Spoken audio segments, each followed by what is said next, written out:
I stand here to ask my fellow lawyers that this kind of congregation is good because it makes us to see those who don't take our phones. Na pia nimesimama hapa kuelezea kwamba mwaka 2027 I will be on the ballot again. And I will represent those who want to represent. You can join me, you can fight with me. This seat must be claimed. It's not given.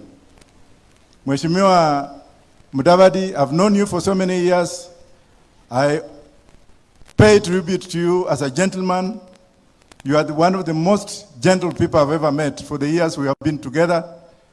And sooner or later I will welcome you officially. I will welcome you.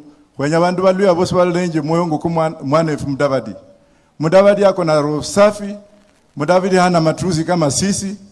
Mudavadi huwa anasikiza watu vizuri. Mudavadi apigi watu na mawe ukienda kwao. Mudavadi has shown gratitude, humanitarian attitude.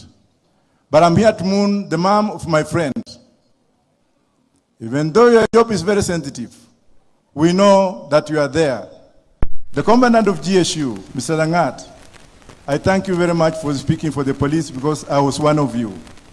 Na wala askari wote ambao wako hapa kule nje, najua wakati wote watu wakitumana risala za rambirambi na nini, people forget about 3 people: a cook, a grave digger, and a police officer. Thank you very much, and time will come when I will speak again. Mine was just to come and attend this honorable funeral. Also get a message of condolences from my friend Governor of Siaya, James Agri Orengo.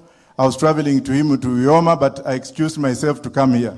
Asanteni sana na Governor Baraza, asante. Ma MCS wote kama niliwakosea, munisamee, fanyeni kazi na Baraza. Asante.